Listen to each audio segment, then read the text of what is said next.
This is Sound Inspiration, bringing you closer to God through His spoken word.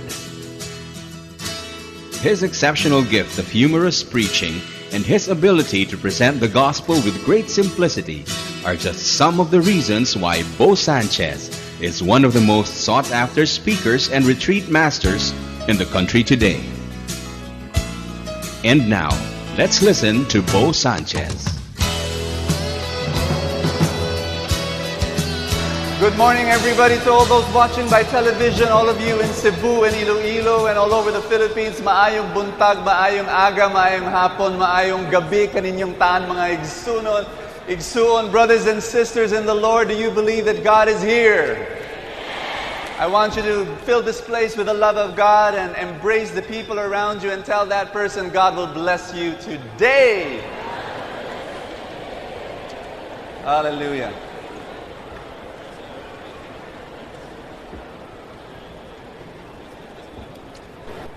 In Deuteronomy chapter 30 verse 1, it says that God is giving us a choice between blessing and curse.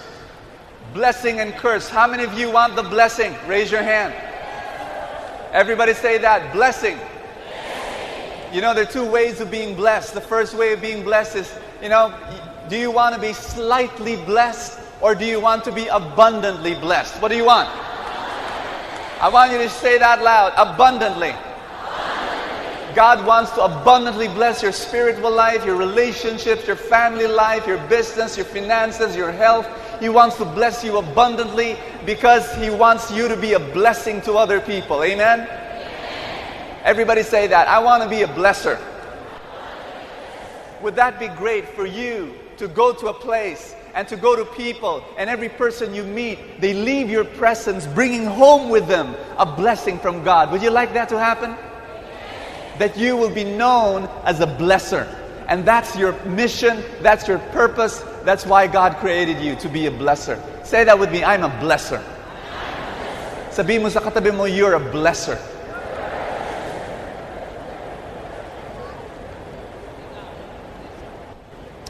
One of the things I want to share with you, even before we read this passage, is that when you bless, you get blessed. Amen? Because what you sow, what you reap. The Bible says that very clearly. If you curse, guess what happens to you? The curse comes back. And so it's important that we learn how to bless. Are you ready to read the feast declaration together? It's also on the screen above. Are you ready? In the name of the Father, and of the Son, and of the Holy Spirit. Today, I receive God's love. Today, I open myself to His overflowing abundance, His rich blessings, and His daily miracles. Today, I welcome God's word that will make me more like Jesus. Today, I proclaim that I am His beloved, His servant, and I am His powerful champion. The Holy Spirit is at work within me, and I am being transformed from glory to glory. And my mission in life is to bless the world with all that God has given to me, in Jesus' name. We're going to be reading from Genesis chapter 27. This is a paraphrase we're going to read. And this is the story of Isaac and their two sons, and his two sons, twin brothers, Jacob and Esau. Hindi ito yung kinakain natin sa kalye kasama ng Adidas at Betamax. Ito ang pangalan ng isang tao, ang pangalan niya si Esau. How's my microphone, by the way? Are you hearing me very well? Are you hearing me well? Who sounded better, me or Alvin? Alvin, because he has a handheld microphone. Should I hold a handheld microphone? Will that improve? No? Is it the same? The same? The same? Okay, good. Nagkakagera sa Middle East because of the Arabs and the Jews fighting each other. We're going to read the root story. There are many root stories in the Bible. This is one of them. One of the primary root stories. Bakit nagkakaroon ng gera? Because of this story that we will read. For 3,000 years, nagkaroon ng conflict between the Arabs and the Jews. Because Esau, funny thing to say that. Wag niyo pangalan yung mga anak niyo na Esau. But Esau, and Jacob, they were twin brothers. But because Rebekah, their mother, played favorites, you have a 3,000 year conflict that is raging until this day. They wanted the blessing of their father Isaac, and nag-aagawan sila for that blessing. And Rebekah, the mother, used deception, manipulation, and lying to get the blessing. And we're going to read this story. Are you ready? Thy word is a lamp unto my feet and a light unto my path. Extend your hand towards the word of God in reverence. Thy word is a lamp unto my feet and a light unto my path. Read together. When Isaac had become an old man and was nearly blind, he called his eldest son Esau and said, My son, I might die any day now. Do me a favor. Hunt me some game and fix me a hearty meal and bring it to me to eat so that I can give you my personal blessing before I die. Rebekah was eavesdropping as Isaac spoke to his son Esau. So Rebekah spoke to her son Jacob, Go to the flock and get me 2 young goats. I'll prepare them into a hearty meal. Then you'll take it to your father. He'll eat and bless you before he dies. After all these were prepared, Jacob went to his father and said, My father, I'm your firstborn son Esau. Is he lying or is he lying? He's lying. Go on. Come now, sit up and eat my game so you can give me your personal blessing. Finally, he blessed him. May God give you of heaven's dew and earth's bounty of grain and wine. May people serve you and nations honor you. And then right after Isaac had blessed Jacob and Jacob had left, Esau showed up from the hunt. He came to his father and said, Let my father get up and eat of his son's game, that he may give me his what? Personal blessing. His father Isaac said, And who are you? I am your son, your firstborn, Esau. Isaac started to tremble, shaking violently. He said, Then who hunted game and brought it to me? I finished the meal just now before you walked in, and I blessed him, and he's blessed for good. Esau, hearing his father's words, sobbed violently and most bitterly, and cried to his father, My father, can't you also bless me? Your brother, he said, came here falsely and took your blessing. But don't you have just one blessing for me, father? Oh, bless me, my father, bless me. Esau sobbed inconsolably. Isaac said to him, You live far from earth's bounty, remote from heaven's dew. You live by your sword, hand to mouth. Put your hand over your chest with me and let's pray together. Say this after me, Lord Jesus. I believe that you love me and you will bless me in a very special way today. By the power of your word, my spirit will grow. My spirit will flourish. I will bear fruit abundantly. You will bless my life. In Jesus' name. Amen. Amen.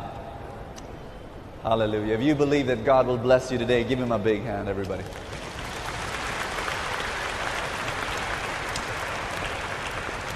Amen. Amen. Please be seated. Tell the person beside you, God will speak to you today. Hallelujah. Thank you, Father. Amen. Everybody say blessing. One more time, blessing. There's something that the ancients knew, Isaac knew, Jacob knew, Esau knew, Rebekah knew, that we do not know today. Yes, they were cheats. Rebekah played favorites. Kung may magulang na katabi mo, sabihin mo sa kanya, do not play favorites.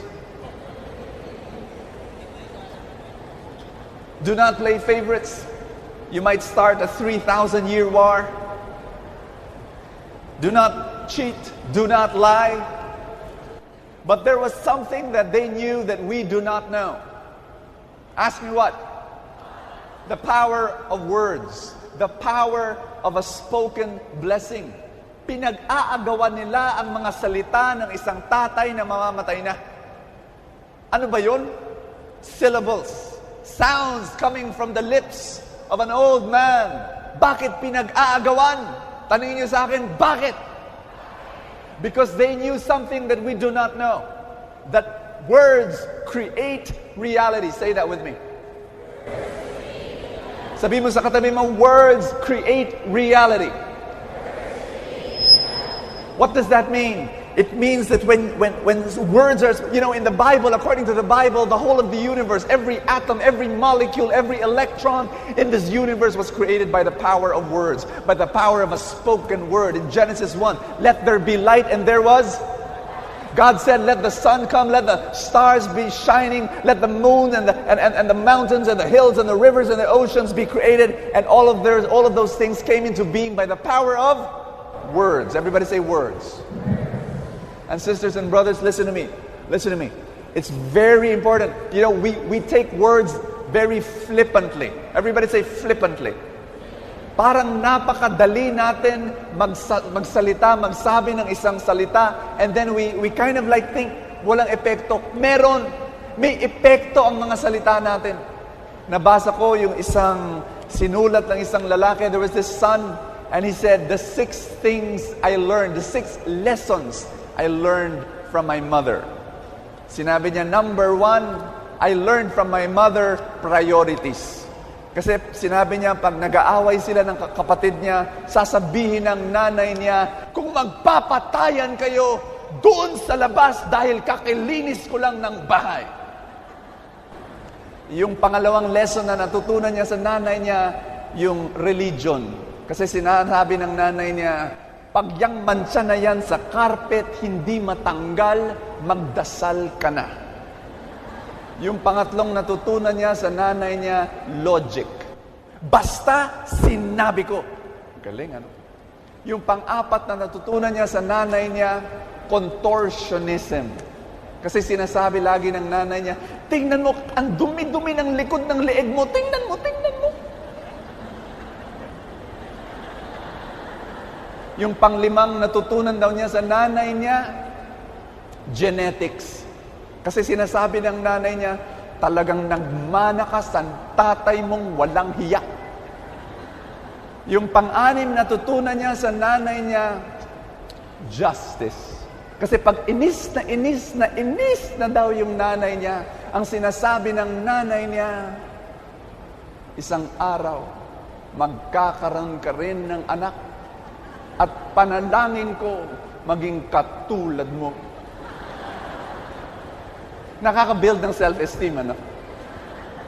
Alam nyo, yung mga words natin, we think they do not mean anything. And then after that, we regret what we said. Naku, anak, hindi naman, I didn't mean to say it. Wala naman yun, galit lang yun. Pero nasabi mo na. And then this is my message to you, brothers and sisters. When you've said it, it creates something. When you say those words, you prophesy the future of the people around you. If you say it to your children, you prophesy to your children. If you say it to your friends, if you say it to your parents, if you say it to your siblings. Brothers and sisters, be very careful. Everybody say that. Be very careful with what you say. I'll give you an experiment. I'll give you an example. Alam nyo, pag meron kang kausap, isang tao, at sinabi mo sa kanya, at itong tao naniniwala naman sa'yo, sinabi mo sa kanya, parang pumapangit ka. Alam mo, yung taong yun, halimbawa kaibigan mo at naniniwala sa'yo, obserbahan mo. That person will become pensive, that person will become insecure. Alam mo, pag nakikipag-usap sa ibang tao, ganyan na yan. Hi. Hello. Oh, masakit yung ulo ko eh. Papangit siya. Pero subukan mo. Gawin natin ngayon. Gusto mo? Sabihin mo sa katabi mo, parang gumaganda ka. Ang sasabihin ng katabi mo, teka muna, wag muna. Wala pa akong go signal. Ang sasabihin ng tao, hindi naman, bola ka. Hindi, parang bumabata ka. Jesus! Oh, hindi, parang nawawala yung mga linya sa mukha mo. Ay, hindi naman. Pero pagmasdan mo, yung tao yun, gaganda. Bakit? Kasi dati-rate, nakatago, nakayuko. Alam mo, papasok yan sa kwarto, that person goes into a gathering, dati nakayuko. Ngayon, ganyan na siya. Bakit? Kasi sinabihan mo na sabihin natin, ngayon, may go signal na ako. Sabihin mo sa katabi mo, parang gumaganda ka.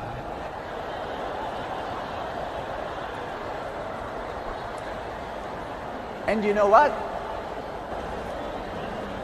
Next Sunday, pagmasdan mo, gaganda yan. Of course, I'm making this as a joke, but it's true. Another experiment I want you to make. Yung mga magulang dito, taas ng kamay. Can we have a 10-year experiment? Pwede. 10-year experiment.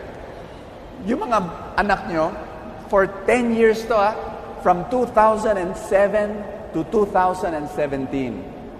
Sabihin nyo, maski twice a week lang, sabihin nyo sa mga anak nyo, ang tigas-tigas ng ulo mo. 10 years. Twice a week.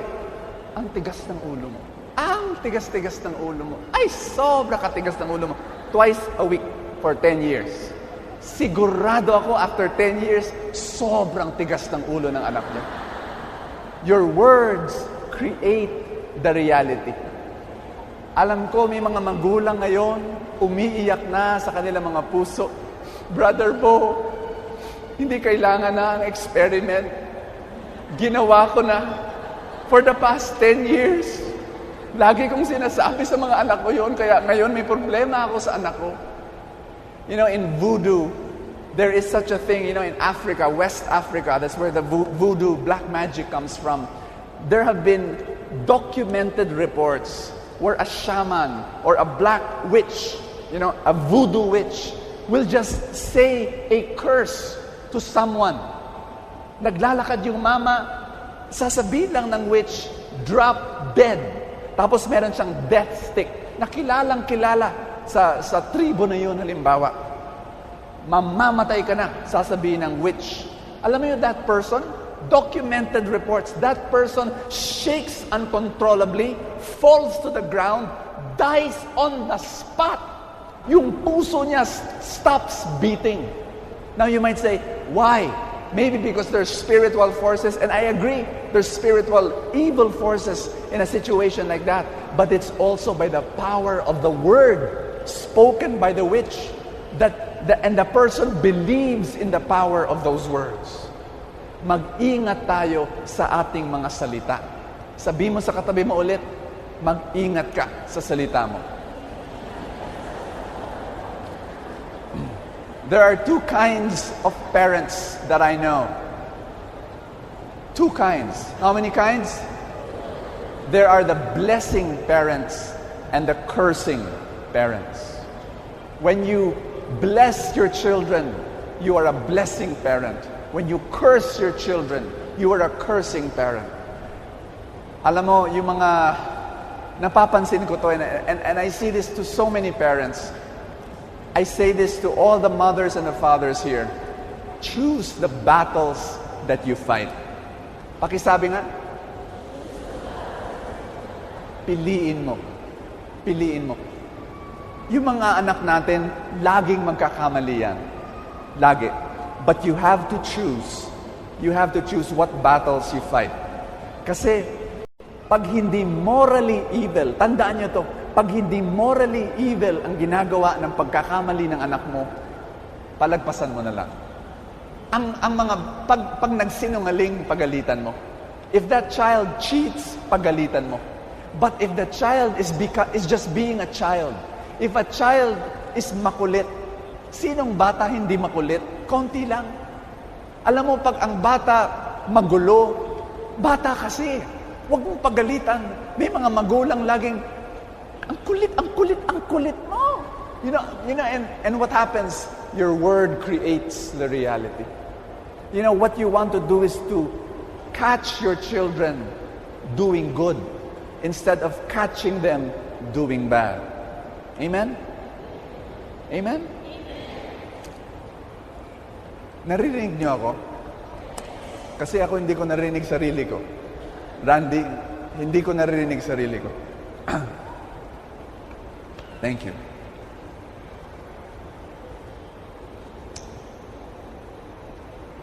The 5 ways to bless your children. The 5 ways to bless your friends. The 5 ways to bless your parents. The 5 ways to bless your office mates. Are you ready?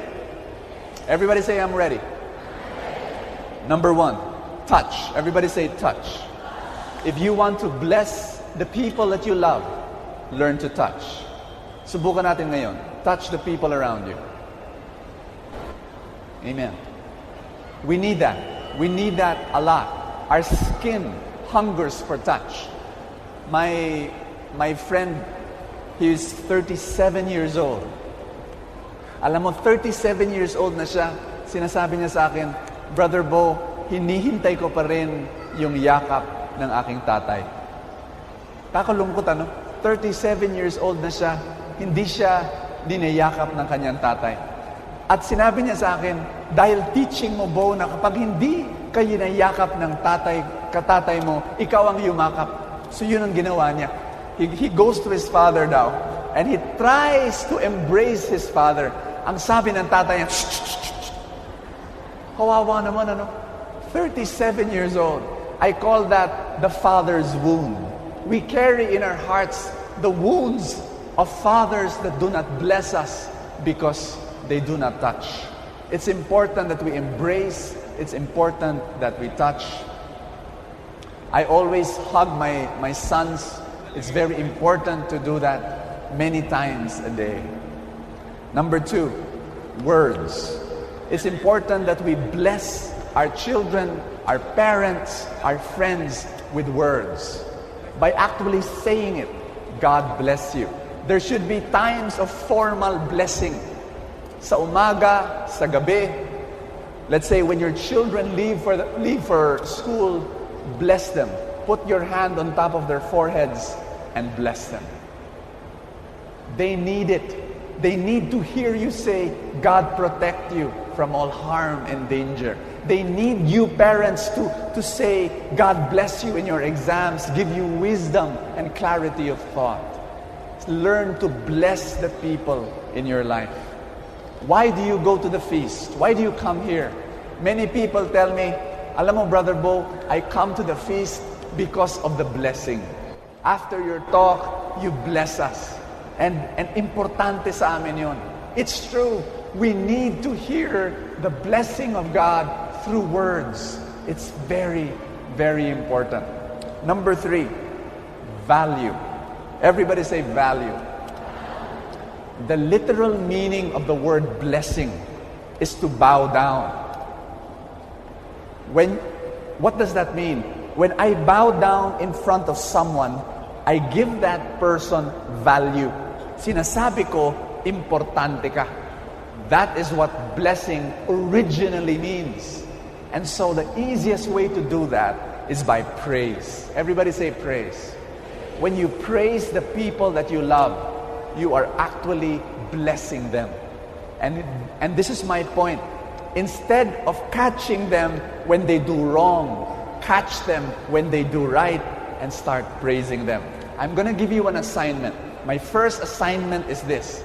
Bless every member of your family, magulang, kapatid, anak, asawa, every day. Put your hand on top of the person that you love and formally bless that person. Is that clear? That's my assignment every day, every day. My second assignment is to praise members of your family at least once a day. How many times? At least once a day. Start it there, where you praise the people in your family. Just saying to them, you are so courteous, you are so helpful, you are so kind. And just begin there. in your praise. I've shared this already in my talk before. I'm going to share it again. Husbands, there should be times when your wife is fixing herself in the mirror, your wife is just buttoning the last button of her blouse, napadaan ka sa likod, nakita mo yung misis mo, tumigil ka. Sabihin mo, of course, magtataka yung misis mo at sasabihin niya, yes. And you're the husband, you should say, ganda mo? You have to be able to say that once in a while and praise. And your wife gave you a nice meal. And pagsubo mo ng linuto niya, tumigil ka naman. Yung tumigil ka. Tapos, sarap. And then you hold the hand of your wife, look her in the eye, and say, I thank God I married you. Being able to praise, giving value to the people in your life. Number 4. Bago ako sa number 4, may sasabihin ako, I was talking to this woman. Alam mo yung babaeng ito, sinabi niya, parang feeling niya, she cannot do anything to get the praise of her parents. Kawawa talaga. Sinabi niya, and I was talking to about a 28-year-old woman. Okay, 28, 29, I'm not sure now. But she was telling me that there was once when her parents praised her, that was when she got a cum laude. When she graduated cum laude in college. Yung parang doon nakita niya ngumiti yung mga magulang niya at pinuri siya. But before that and after that, parang she could not do anything na pupurihin siya. Kawawa talaga. And she has all these hang-ups in her life that she's very low self-worth and trying to always prove herself to other people. It's so important to give value, to praise the people in your life. Number 4, future. Everybody say future. If you are parents, it's important to give a picture of the future of your children. Alam niyo mga kapatid, brothers and sisters, if you tell your children, nakikita ko na, hindi ka aasenso sa buhay. Minsan sinasabi natin yan dahil galit tayo eh. Ay naku, palaboy-laboy ko na lang sa kalye. We say that out of our temper.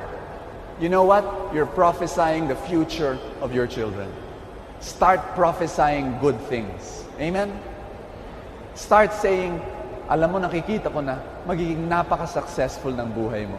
Ay, grabe, ang dami mong matutulungan na tao. At talaga makikita ko, blessed na blessed ka sa buhay mo. I can see it already. Say that to your children. Say that to your friends. Say that. Prophesy to them. Give them a picture of their future. Amen? Number 5, commitment.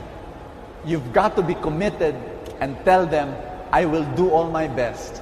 I will do everything that I can do to make that picture a reality.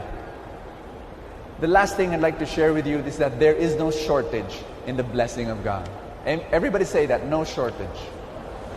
Sabi mo sa katabi mo, hindi limited ang blessing ng Diyos. What does that mean? You know, Isaac, Jacob, Esau, Rebecca, they did not know, number 1, that the blessing does not happen only once in a lifetime. Akala nila, pag namamatay na yung tao, dun ka lang pwede magbigay ng blessing. That's not true. You can bless every day. But here's something else that they did not know.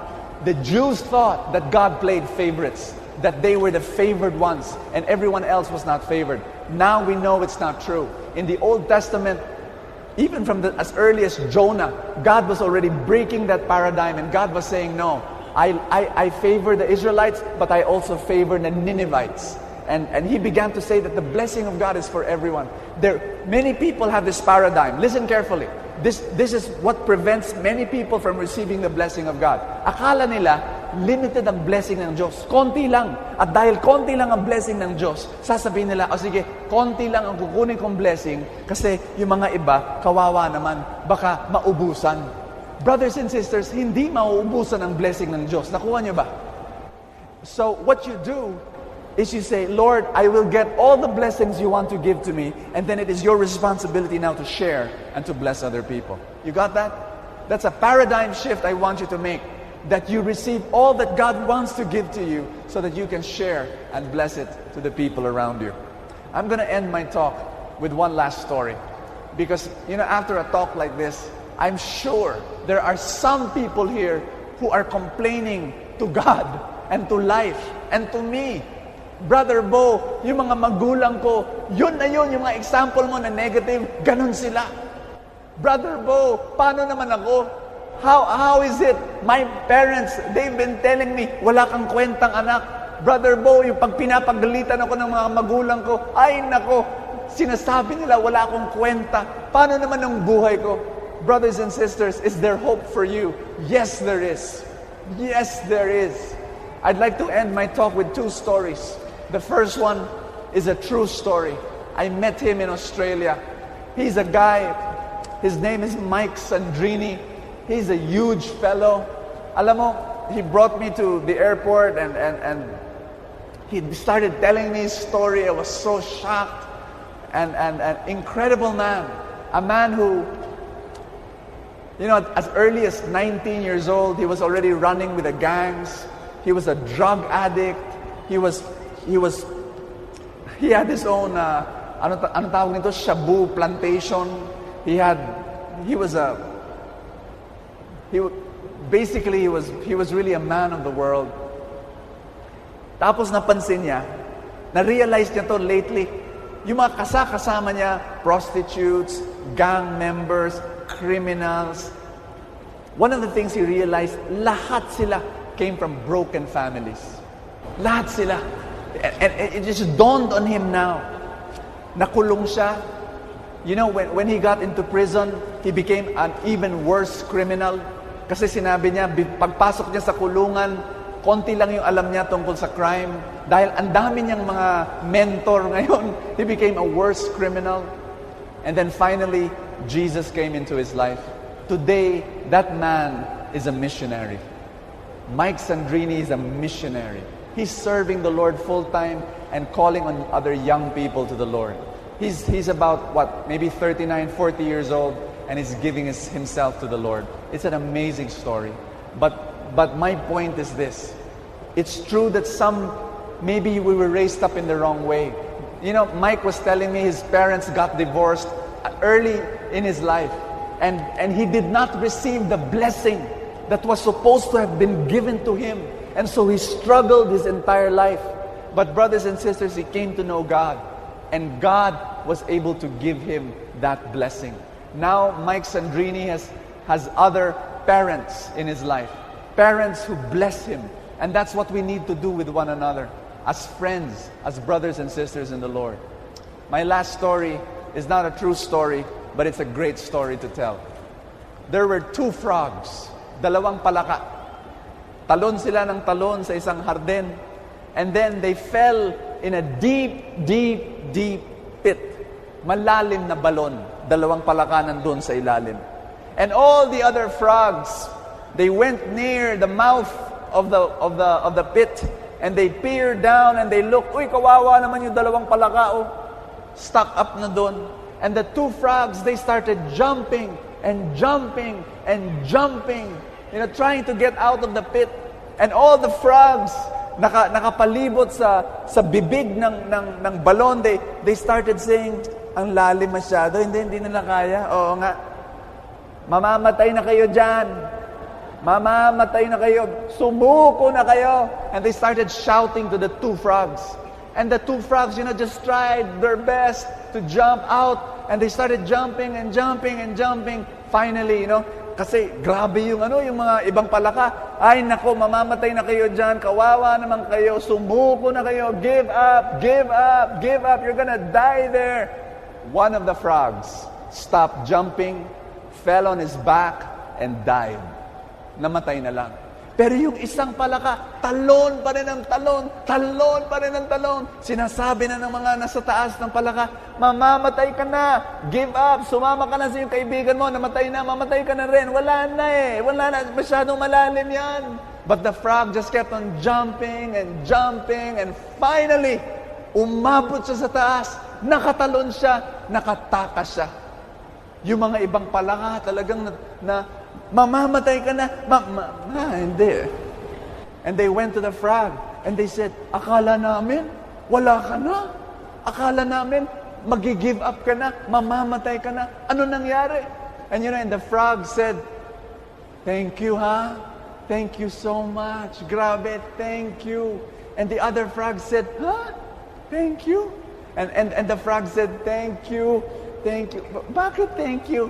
And the frog said, sorry, mahina yung pandinig mo. Ano sinabi mo ulit?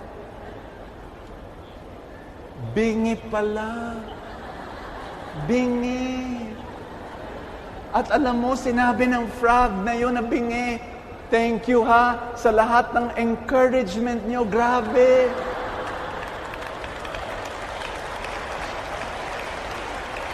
Alam nyo, sinabi ng palaka, talon ako ng talon sa balon. Parang mag-give up na sana ako. Kaya lang, nandun kayo, sumisigaw kayo sa akin. Hindi ko naintindihan, hindi ko marinig yung sinasabi nyo, pero sumisigaw kayo, chini-cheer nyo ako, ini-encourage nyo ako. Kaya ayan,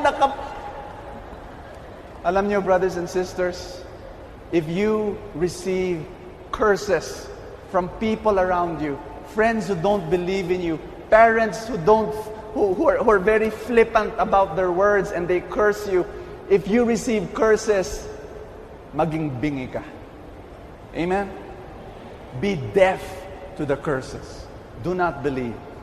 Believe only in what God tells you and the blessings that the people around you have for you.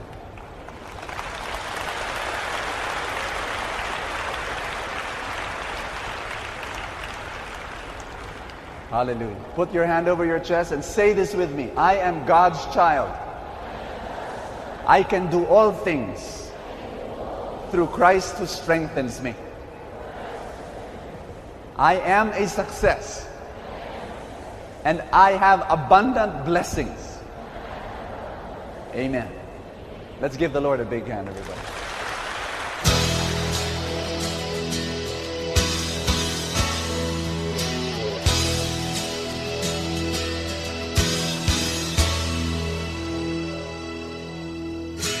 We hope our featured teaching has brought you closer to God. Sound Inspiration has many other titles that will surely nurture your spiritual life. Log on to shepherdsvoice.com.ph or call our office at 411-7874 up to 77 from 9 a.m. to 6 p.m. Mondays to Fridays. This has been a Sound Inspiration production, bringing you closer to God through His spoken word.